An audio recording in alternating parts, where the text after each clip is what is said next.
조선후는 그때 왜 갑자기 왕을 자처해야 했을까요? 답은 칭호보다 국경의 긴장에 먼저 숨어 있었거든요.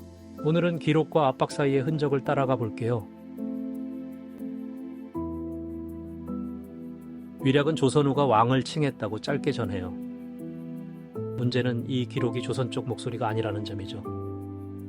그래도 한 줄은 고조선 권력의 변화를 보여줘요. 후라는 칭호는 왕보다 낮은 질서 안의 말이었고요. 그런데 조선후는 그 낮은 자리에서 벗어나려 했어요.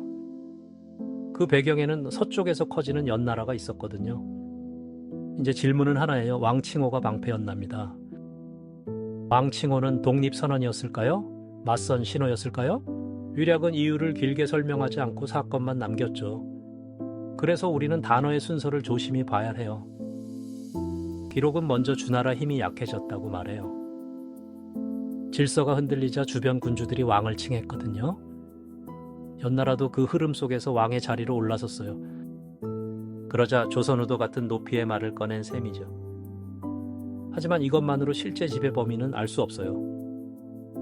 왕이라 불렀다고 모두가 곧바로 복종한 건 아니죠. 그래도 그 말은 내부 결속을 요구하는 힘이었어요.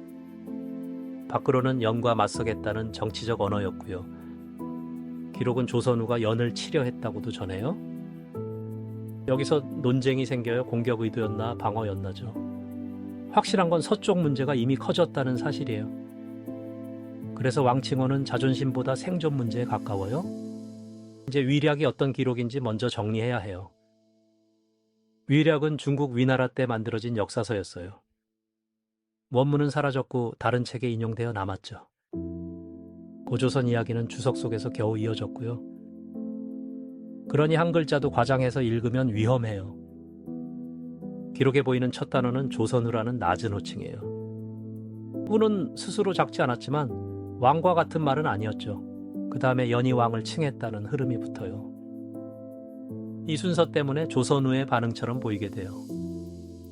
하지만 위략은 조선 내부 회의까지 보여주진 않아요. 누가 설득했고 누가 반대했는지는 거의 비어있죠. 그래도 왕을 칭했다는 결과는 기록 속에 남았어요. 여기서 첫 답은 나와요. 변화는 갑자기가 아니었죠. 청동기 문화의 힘이 이미 권력 기반을 만들었거든요. 비파형 동검은 넓은 교류와 지배층을 보여줘요. 이런 기반 없이 왕이라는 말은 오래 버티기 어렵죠. 왕권은 말이 아니라 사람과 물자를 묶는 힘이에요.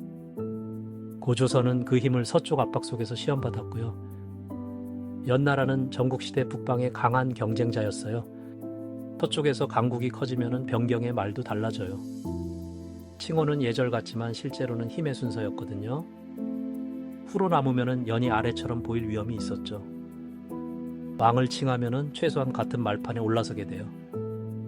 하지만 같은 말판은 곧 충돌의 무대가 되기도 해요. 그래서 위략의 짧은 문장은 전쟁 냄새가 납니다. 조선후가 연을 치려 했다는 말이 바로 그 단서예요. 이 말이 실제 출병인지 계획인지는 단정하기 어려워요. 다만 연과의 갈등이 말로만 끝나진 않았다는 뜻이죠.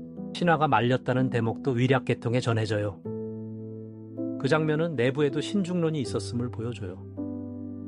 왕권이 강해져도 모든 결정이 쉬워지는 건 아니죠. 오히려 큰 칭호일수록 실패고의 책임도 커져요. 왕을 칭한 순간 조선후는 더 큰 기준에 묶였어요.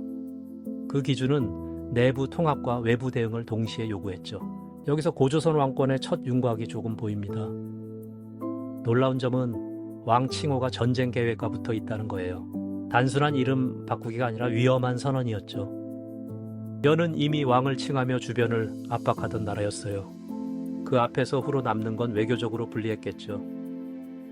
그래서 왕 칭호는 말의 갑옷처럼 쓰였을 수 있어요. 하지만 말의 갑옷은 실제 군사력 없인 쉽게 찢겨요. 고조선은 사람을 모으고 명령을 내려야 했어요. 이 과정에서 왕권은 더 강해졌거나 강해져야 했죠. 기록의 짧음은 오히려 긴박한 상황을 떠올리게 해요. 큰 변화일수록 당대 기록은 차갑게 줄여 말하거든요. 우리에게 남은 건 결과뿐 과정은 거의 사라졌어요. 그래서 고고학 자료가 조심스러운 두 번째 눈이 돼요. 동검과 무덤은 지배층의 존재를 우회해서 말해요. 그 지배층이 왕이라는 말로 자신을 높인 셈이죠.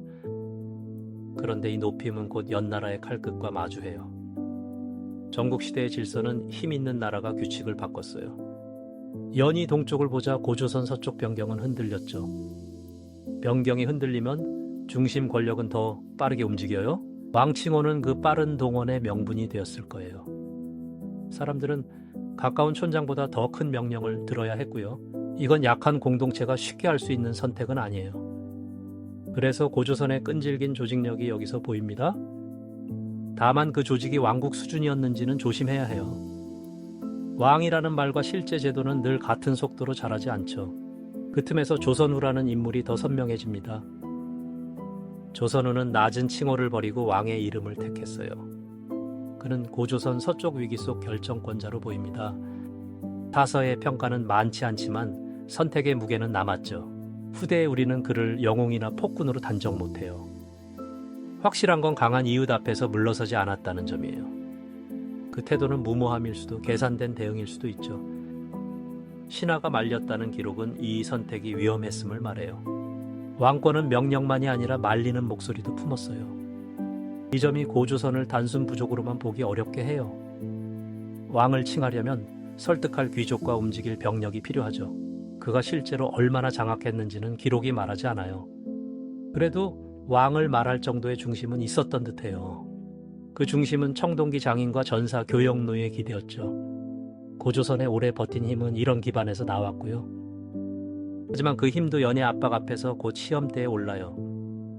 결과를 보면은 왕칭호가 모든 위기를 막지 못했어요. 뒤이어 연 장수진계의 동쪽 진출 이야기가 이어지죠. 그 사건은 고조선 서쪽 땅의 변화를 설명해요. 그러니 오늘의 왕칭호는 다음 균열의 앞장면이에요. 왕을 칭한 일은 실패한 허세로만 볼 수 없어요. 그보다는 압박 속에서 선택한 정치적 버티기였죠. 안으로는 여러 세력을 묶고 밖으로는 연을 견제했어요. 이 두 기능이 함께 보일 때 왕권의 뜻이 살아나요. 반대로 둘 중 하나만 보면 해석이 쉽게 기울어요. 전쟁만 보면 무모하고 통합만 보면 평화로워져요. 기록은 두 모습을 모두 암시하지만 자세히 풀진 않죠. 그래서 학계도 시기와 성격을 두고 조심스럽게 봐요. 정확한 해는 말하기 어렵고 넓게 전국시대의 흐름에 둬요. 그 시대의 왕칭호는 여러 나라가 경쟁한 언어였어요. 고조선도 그 경쟁의 바깥에만 있진 않았던 거죠. 이 장면은 우리 고대사가 고립되지 않았음을 말해요. 압박을 받았지만 대응할 언어와 조직도 있었어요. 그 점에서 왕칭호는 고조선의 인내를 보여줘요. 화려한 승리보다 버티는 정치가 먼저였던 셈이죠. 하지만 버티기에도 한계가 있다는 사실이 곧 드러나요. 사라진 원문 때문에 가장 중요한 과정은 아직 어둡습니다. 조선후가 언제 결심했는지 기록은 말하지 않아요. 연이 먼저 압박했는지, 조선이 먼저 맞섰는지도 흐려요. 신하의 만류가 실제 대화였는지도 확인하기 어렵죠. 이 빈칸을 상상으로 채우면 이야기는 쉬워져요. 하지만 역사에서는 쉬운 이야기일수록 더 의심해야 해요. 우리가 붙잡을 수 있는 건 기록된 순서와 주변 흐름이에요. 순서는 주의 약화, 연의 왕칭, 조선의 대응이에요. 이 순서가 맞다면 조선후의 선택은 반응에 가까워요. 그래도 반응이 약함을 뜻하진 않아요. 때론 전략이죠. 문제는 그 전략이 얼마나 버텼는지 알기 어렵다는 점이에요. 다음 기록은 진계와 서쪽 상시를 향해 움직이거든요. 왕칭호의 뒤에는 결국 땅의 문제가 따라붙어요. 그래서 오늘 이야기는 끝이 아니라 균열의 시작이에요. 진계의 등장은 이 빈칸을 더 거칠게 흔들게 됩니다. 이제 오늘의 핵심 질문에 답을 모아볼게요. 첫째, 조선 후의 왕칭은 전국시대 질서 속 일이에요. 둘째, 연나라의 왕칭과 압박이 큰 배경이었죠. 셋째, 왕권은 내부 결속을 부르는 장치였어요. 넷째, 실제 지배 범위는 아직 조심해야 해요. 기록은 한쪽에서 왔고 땅속 증거는 말을 아껴요. 그래도 두 단서를 겹치면은 흐름은 꽤 뚜렷해져요.